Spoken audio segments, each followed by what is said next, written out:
Welcome back to another episode of the Brown Sugar Cafe podcast, the place where poetry meets conversation. I'm your host, Terrence P. Elmore, and before we get into today's topic, make sure you hit that plus sign so you don't miss an episode. Also, please subscribe to my blog, thebrownssugarcafe.blog, and if you find any value in this episode or any other episodes, make sure you leave a heartfelt review. So with that being said, let's get to it.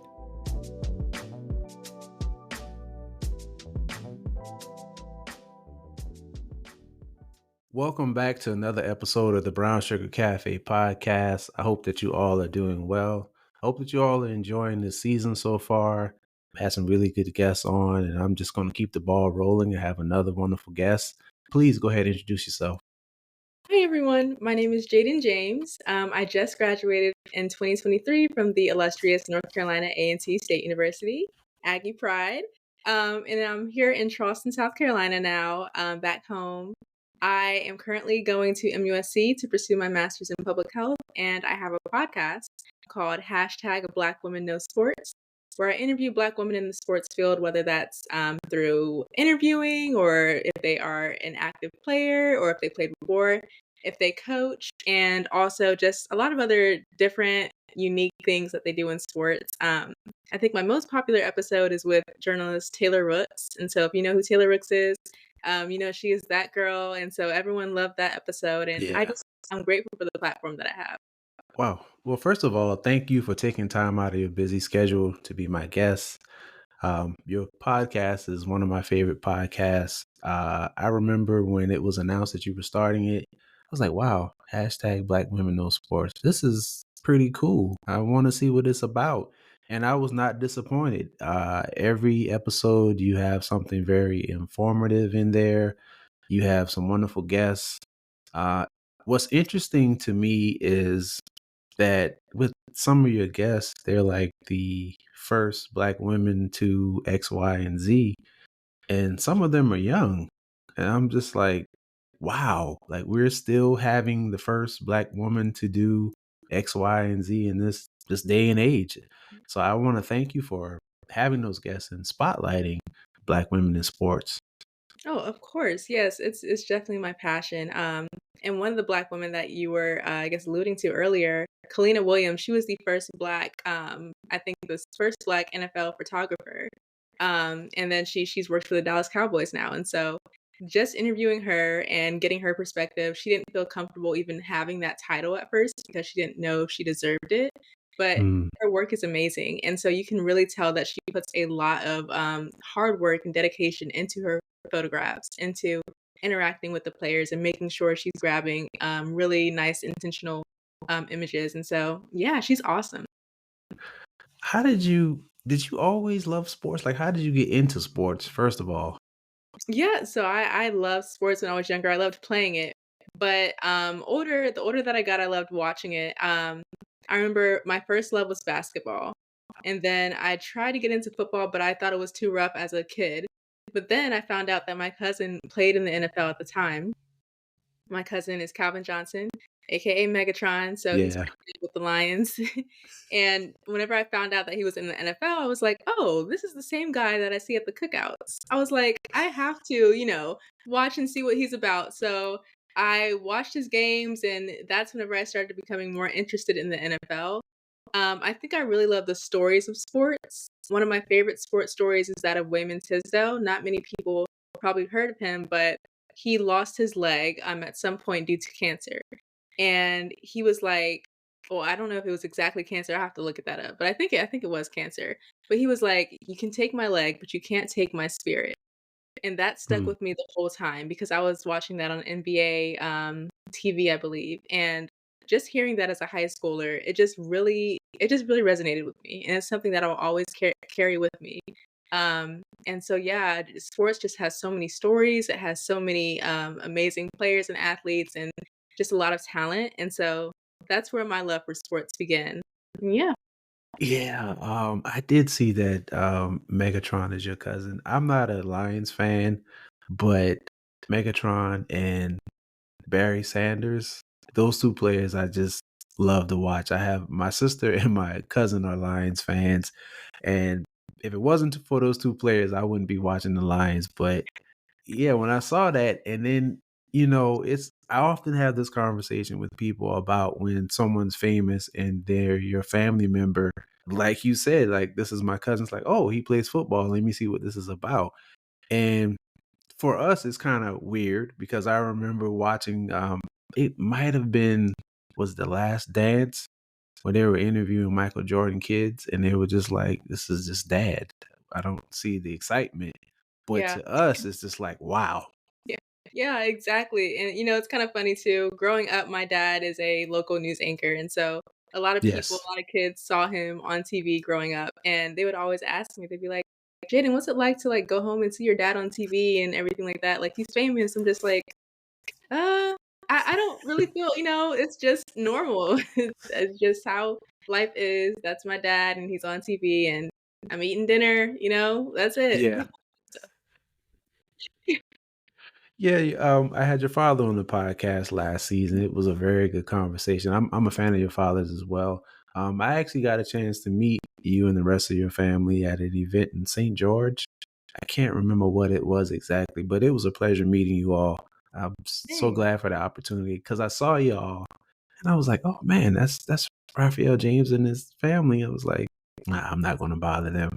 I was like, "Just say hello, just introduce yourself." And I was like, "Okay." Well, I just said hello and told him I wanted to have him on the podcast, and the rest is history. And then, in following you and your podcast journey, I reached out to you before, and I was like, "I want to have you on the podcast." And like we talked about in the pre-show, it's just me trying to figure out what floor I'm going to have with my episodes, and I'm sure you can relate. And I reached out to you and I was like, yeah, this season I'm just gonna start off with podcasters. I'm gonna start off with some of my favorite people and figure out the rest of the season after that. So Yeah, yeah. That's the best way to do it, and I will say I love your episodes. The one that you did with my dad was so good as well, so definitely want the audience to check out all of your work. thank you, thank you, thank you. Sports journalism. How did you get into that? How did you go from loving to participate in sports to actually wanting to start a podcast like yours? Right. So, around that same age when I found out Calvin was in the NFL and I was getting interested in basketball and football, I remember it was like the NBA championship. I think the Lakers and the Celtics were playing. I can't remember exactly what year. I do want to say it was 2010. Um, but they were playing, and I decided to write down a little score sheet in my journal of the game. So I would literally just tally up the score while my mom is doing my hair. And then I decided, let me just write a little recap of the game. So I just wrote what happened in the game, the players that stuck out to me the most, the ones who got injured, the ones who went, got a lot of points and things like that. And I just found that so interesting. And so I just kept doing that throughout the finals. And then eventually, whoever won, I think it was the Lakers because I don't like the Celtics because my dad is a Celtics fan. So I go against my dad all the time.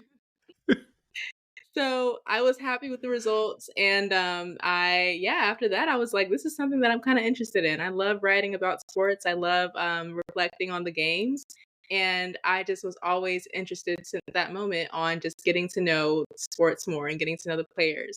Um, so for hashtag Black Women Know Sports, this was later, this was around I can't remember the exact year, I wanna say 2019-ish, um whenever, because I think I had just graduated high school or not too far, after that.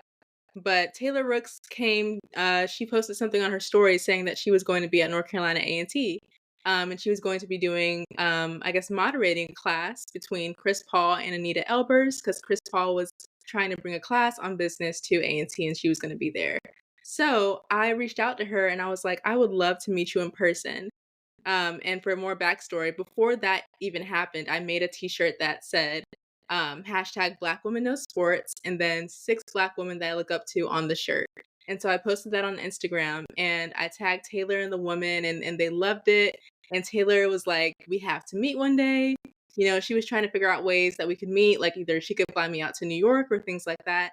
Wow. But then I realized that she was going to be at that North Carolina A&T event. And at the time, I hadn't decided on what university I wanted to go to outside of my tech university at Trident. So I was still looking for universities. So I was like, why don't I just go ahead and check out North Carolina A&T and meet Taylor Rooks? And by the way, Chris Paul is my favorite NBA player. So it was like kind of like a win-win-win for me. Yeah. Um, so my dad helped me. We drove up there. We took that trip. Met Taylor, and she just was so happy and elated to meet me in person. She loved my shirt. I was telling her I was thinking about selling them, and she was like, "That's an amazing idea." And so that's kind of how the T-shirt was born, or the T-shirt sales were born, and then that led to the podcast being born years later because I was like, I want to give Black women a platform to really talk about their knowledge of sports, to express themselves, and to just be free. Yeah. Talking about things lining up. Yeah, And then here you are a graduate of North Carolina A&T.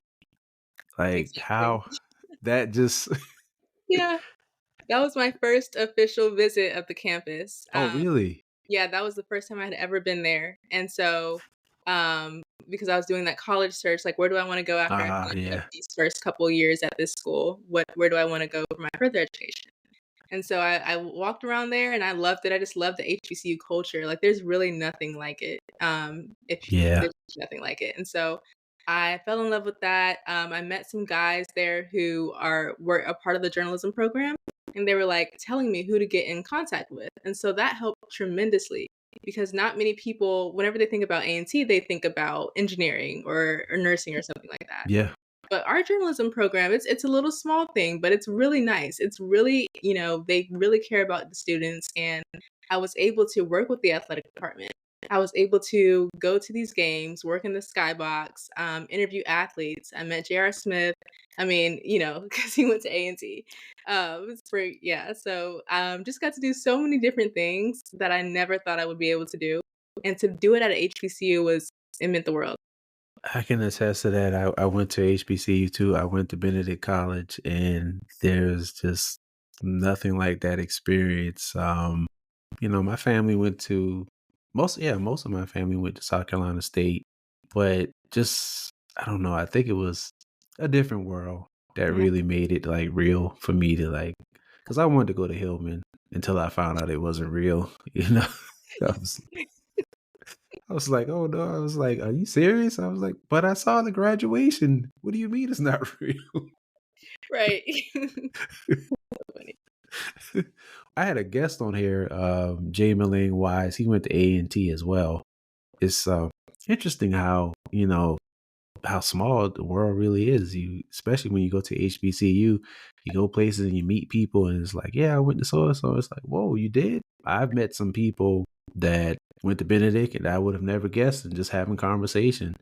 A&T was on the list of colleges that I was going to go to, but yeah. So they have something at A&T. Is it what, the A&T Register?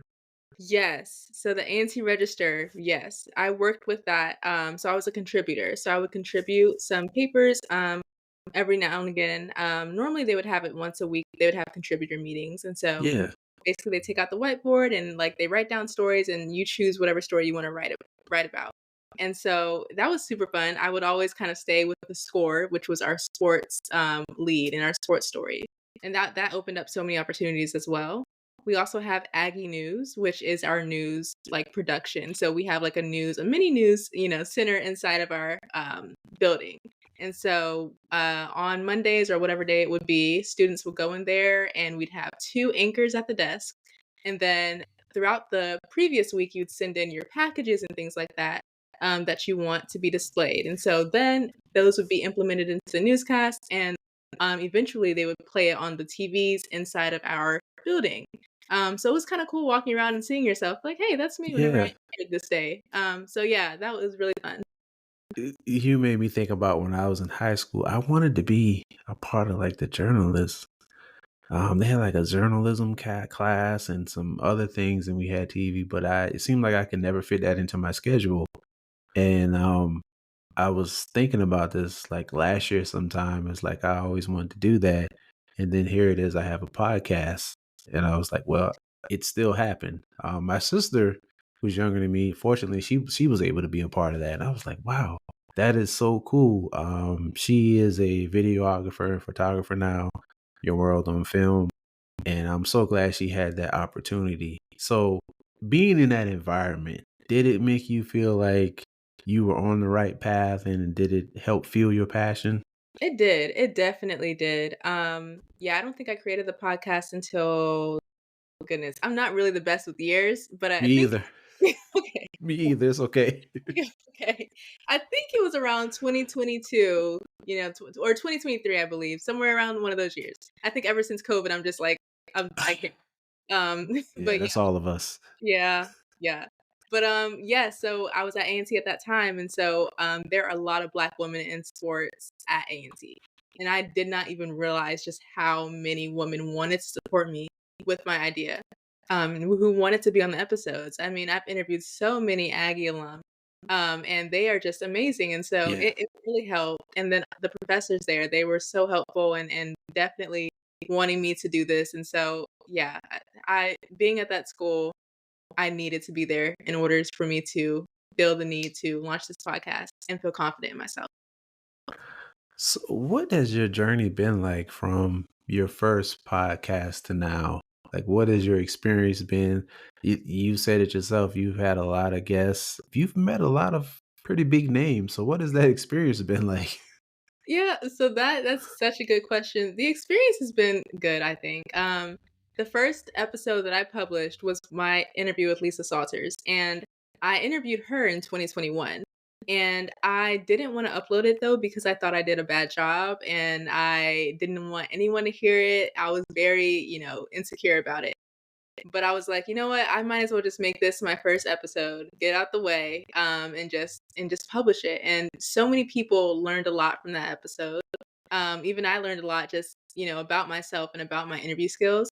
It's never as bad as you think, especially because I did that interview in 2021 and I didn't listen to it again until 2 years later, essentially. Yeah. I didn't even wanna listen to it, and it really wasn't that bad. I think I just, like, stumbled over my words once, and it wasn't even that noticeable, so I was beating myself up about it for that long, and I'm like, "I could've been done this," but yeah, so I uploaded that and, got a lot of traction. Lisa Salters is amazing, and so just hearing her story and hearing her response to the questions that I ask and like them and things like that really just gave me that boost of confidence back. So from then, that's when I interviewed Coach Kim Terrell Kearney, who is the bowling coach for North Carolina A&T State University. We only have one bowling team, all women's team, and I think they won. I really want to say they did a three-peat in bowling for the MEAC, and so they're just on fire. Coach Kim Terrell Kearney is a Hall of Famer. She's amazing, and so I interviewed my professors, Miss Watson, who is awesome. Like she is absolutely amazing. She has experience with ESPN and others, and just having that, in my home, like A&T at that time was my home, of course. So having all those connections right there, it was just so cool and just so eye opening. I did some interviews with some girls on the basketball team, and I just think all of it just really just came together very nicely. And so from there to now, I think that I've grown a lot. Um, I definitely feel like I've reached a larger audience.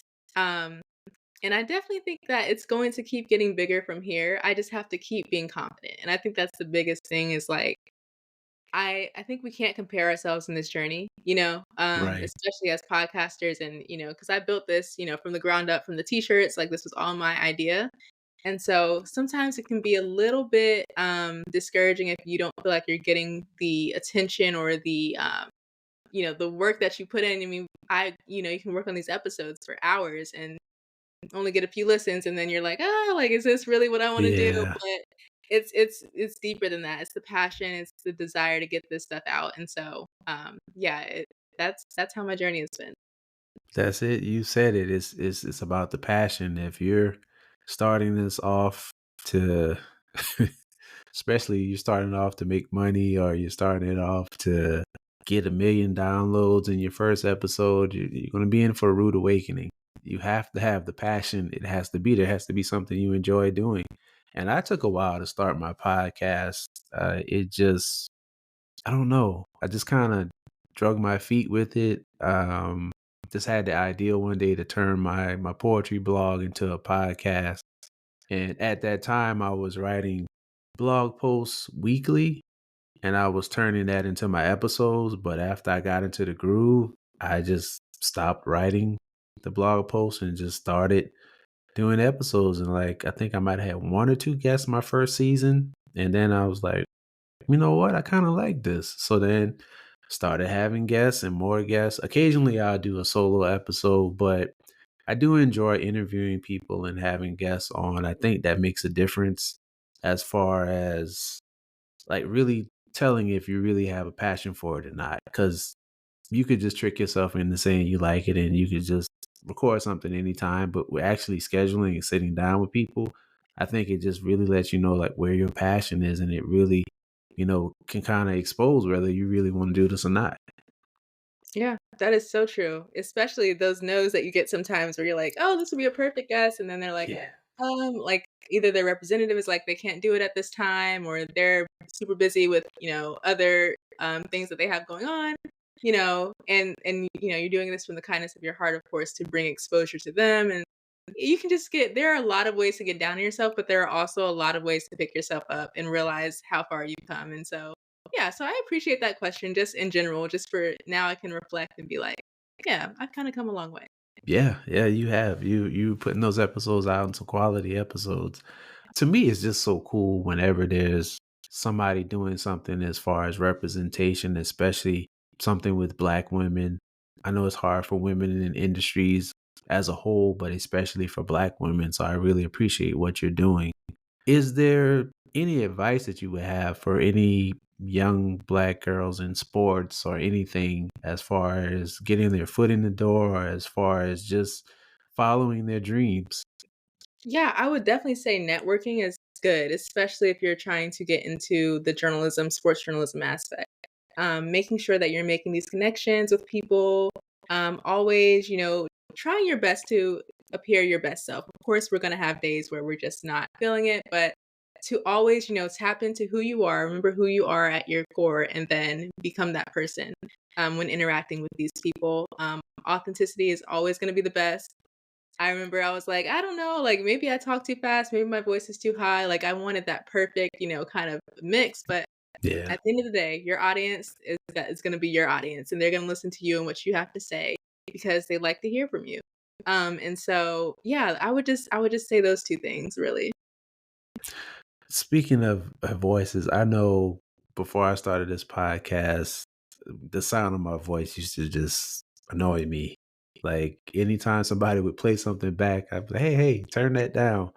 But after a while, just I just kind of got used to it. It's crazy how you talked about it earlier. We just talk ourselves out of things. I remember that first episode that I did. I did so many edits, and the crazy thing about it is I used it was Anchor back then, and I used their editing. I mean, I edited all of the pauses, the I mean, I did everything.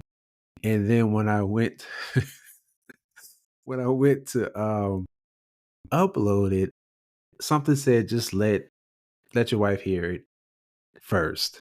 Yeah. And so I downloaded it and let her hear it. And she was like, there's a part in there where you just jump out of nowhere, you say unicycle, and then the conversation goes somewhere else. And I'm like, what are you talking about? And then I played it, and I don't know what happened, but in the editing process, it switched like from the end and it took it and put it in the middle of the recording. Don't know how. But I was so frustrated because that, like you said, hours. It took me hours to get it to where it was, and now I had to start over. So needless to say, that second time was less editing. It just I was like, this is just gonna have to be it. And when I put it out, I was like, I don't know. I don't like the way I sound. Just making all type of excuses. And then when I finally uploaded and shared it, the feedback that I got really helped a lot. It helped me understand that it's just me being hard on myself. It's things that I notice that nobody else would notice because it's me. So of Yeah. course I'm going to notice it. How has the feedback been from you starting this podcast? It's been overwhelming. I really wasn't expecting for so many people to be like they enjoy what I'm saying or they enjoy the guests. They enjoy the even music that I would put in the background. Um, they enjoy the way that I produce it. Being a producer was never something that I was like really looking toward, but with this podcast, I mean, you really do everything. Like Yeah. I literally do everything for it. And so just so many different roles that people are like, "Hey, I like that. I like that." And that makes me feel good. I used to be very insecure about the pauses and the ums that I would do because I was like, that's not like a real journalist. Like, I need to know what I'm talking about. I don't need to take breaks and things like that. But it's also good because you're human. Like, you're not going to get Yeah. every single sentence right. Not everything's going to be perfect. And I think having this podcast has forced me to not be such a perfectionist and to just let it flow, you know? I understand completely. I understand completely. It's just it's amazing how once we get out of our own way, the things that we can do, and it always seems like things that we feel are too difficult or too hard. Like once we start doing it, it's like, man, but I was worried about that. Like this is so easy. Right. Yeah. That happens all the time, especially like whenever I'm editing, because you look at the laptop forever. I mean, Yeah. and then you at some point you're just like, I don't even know if this is even coherent. Like, is this even understandable? You've been Yes. listening and editing and forever.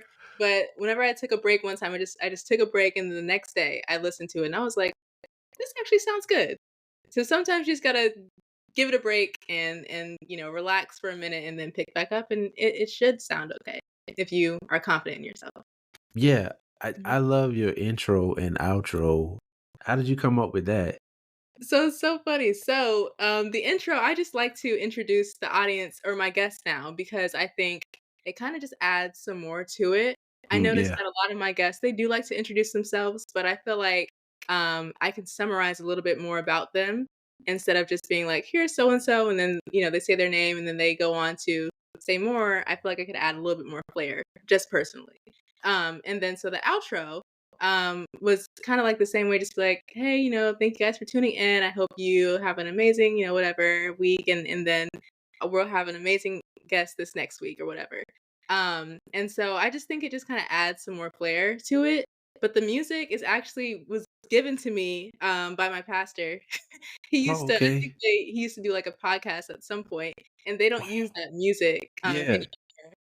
anymore for whatever they were doing beforehand. So that it just is crazy how God kind of like orchestrated that and even let Yeah. it fit in in that way. So yeah, pretty cool.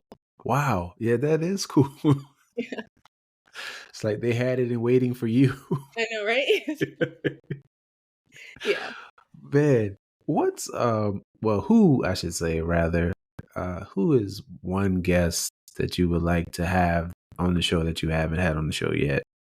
A lot. I would love to have Simone Biles. I would love to have Serena Yeah. Williams. I would love to have all the women on my t-shirt. I just think that'll literally complete it for me.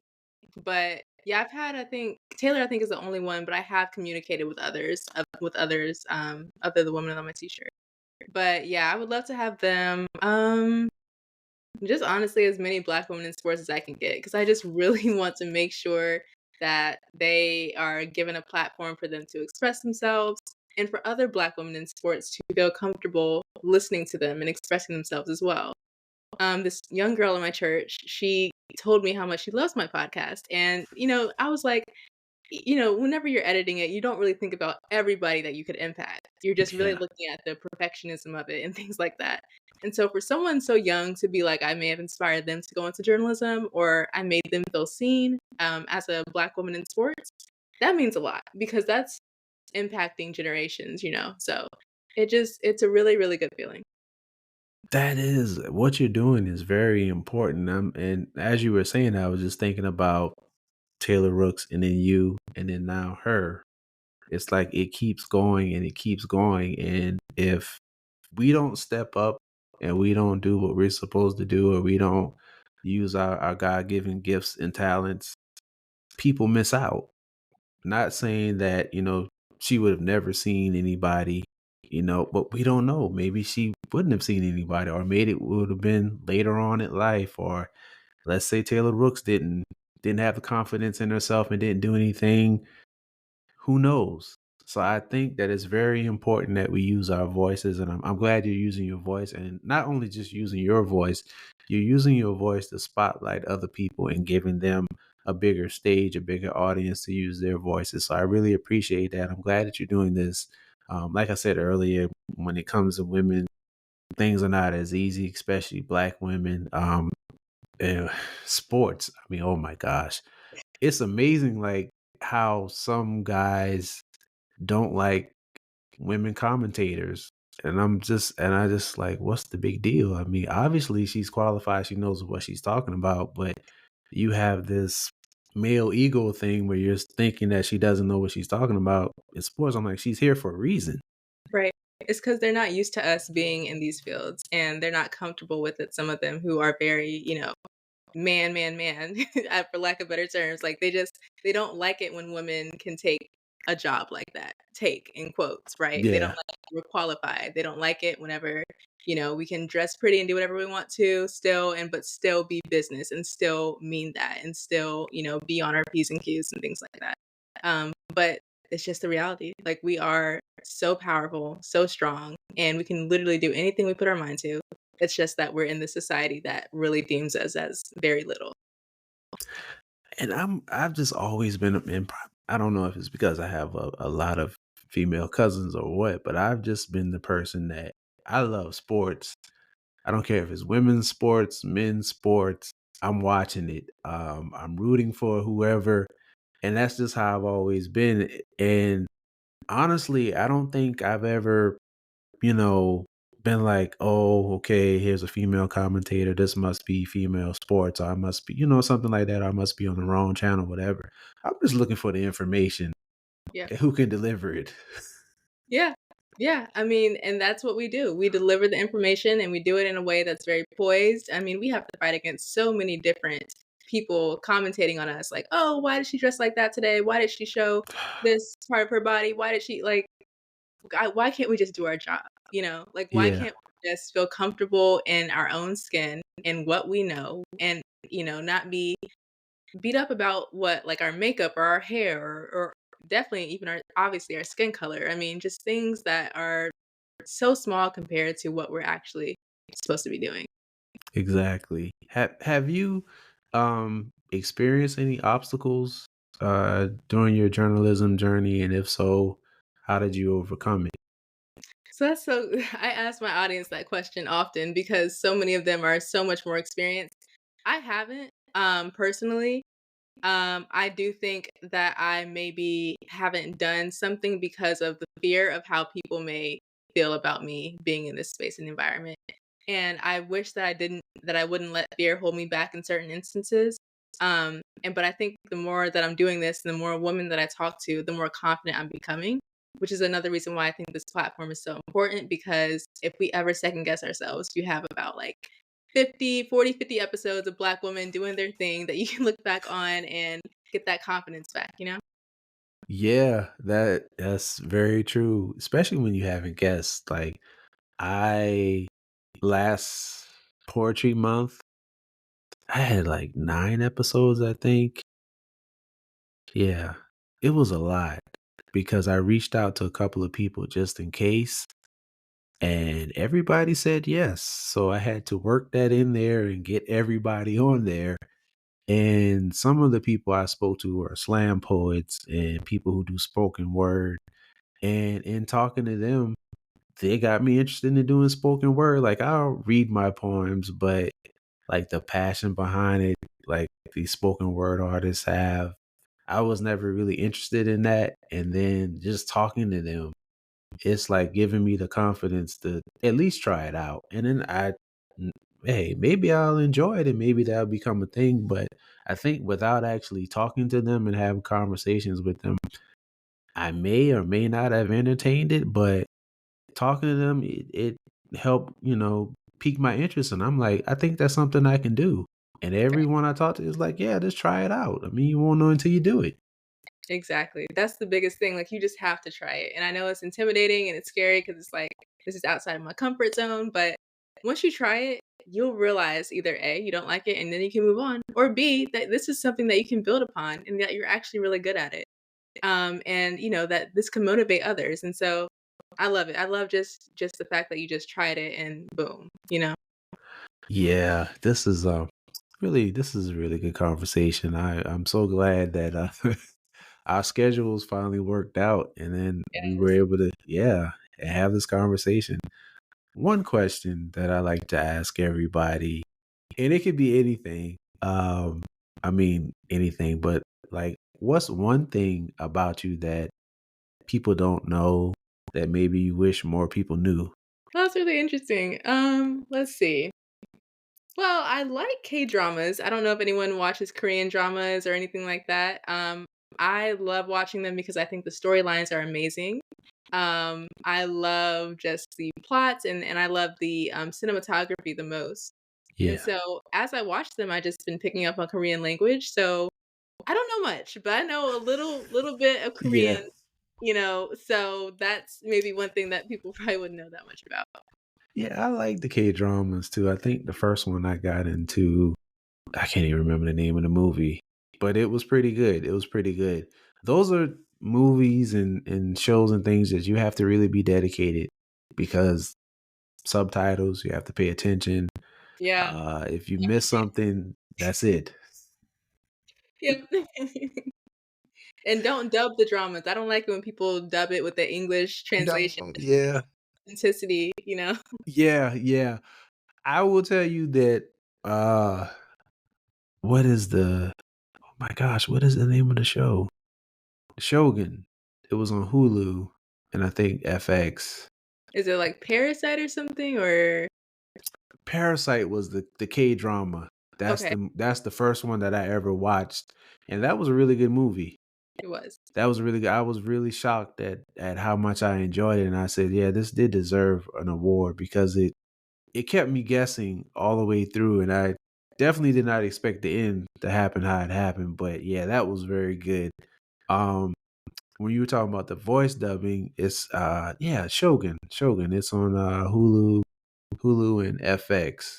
I will say because they had a dub version. It's a Japanese takes place in Japan, and they had a dub version that was actually pretty good. I was shocked because one of my friends, a co-host with my other podcast, Pastor Remote Charlie, he was like, they have an English version. I'm like, man, you know what? I'm gonna check it out just in case. And it seems like they might have had the actual actors doing their English part. So that worked out pretty well. Very shocked. Very shocked to be. Well, I might check it out, yeah. But normally, whenever I watched K-dramas dubbed, it was like these white actors voicing Yeah. Korean Yeah. person. It was just like, this is not matching. No, no. Like when I was watching the what's the TV show on Netflix? It's like the game. Squid Game? That's yeah, Squid Game. The the English dubs was so horrible because the subtitles, because I always watch Netflix with subtitles because I don't know, sometimes the volume is a little off with so I always watch it on, but what they were saying didn't match the subtitles. And I remember this girl did a viral video how she was upset about how they were misinterpreting the Korean words and things, and I'm like, the subtitles don't even match I what they're saw saying. Yeah, I saw that video. Netflix, I'm not trying to, bash them, but I think they could do a little bit better with Yeah. getting the authenticity from the Korean language. I watch some Korean dramas on Viki, and they do a very good job at like really understanding the Korean language. Of course, Uh, the actions are still going to be matching in some way, yeah. but I think in terms of because every language something means something more or less than it does in a different language when you translate it, and so yeah, but yeah, I mean, as long as you still understand the essence, Yeah. I guess it's okay. Right. Right. Outside of journalism, do you have any other hobbies or any other passions? Let's see. So I'm interested in public health. So I'm at MUSC now, pursuing my master's in public health. That interest sparked whenever I was an undergrad at A&T. I wanted to know how blue light exposure from laptops, TVs, and phones affected the circadian rhythm, which is like Oh, sleep wow. patterns Yeah. within some students. And so I did a whole study on that, presented it at a national conference. And yeah, it was really insightful. Journalism students actually do take in a lot of blue light, and they are definitely impacted, whether that be through obviously lack of sleep. Some may feel anxious or depressed if they're on it for too long, their devices. And so yeah, it was a really revealing study, and I want to continue to pursue that. Wow. That man, that is really fascinating. Um, concerning, but very, very, very fascinating. Wow. Well, Yeah. congratulations on Thank that. I would have never guessed that would have been your answer. you. Well, thank you. I appreciate it. Before I let you get out of here, do you have any final words or anything you'd like to say or share? Well, just to everyone, out there, just keep doing you. Obviously, just keep your authenticity up. What's meant for you will be for you no matter what. I know it can be hard to kind of see the light at the end of the tunnel sometimes, but it's there.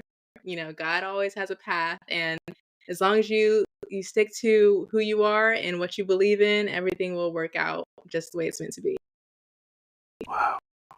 And how can the people obviously follow your podcast? How they can reach out to you? If anybody's listening, any black women in sports listening, how they can reach out to you to potentially be a guest or anything else you want to share. Yeah, so you can follow my podcast, hashtag Black Women Know Sports. It's either on Apple, Spotify, or yeah, Apple or Spotify. I believe it's another platform as well, but right now I'm just familiar with Apple and Spotify.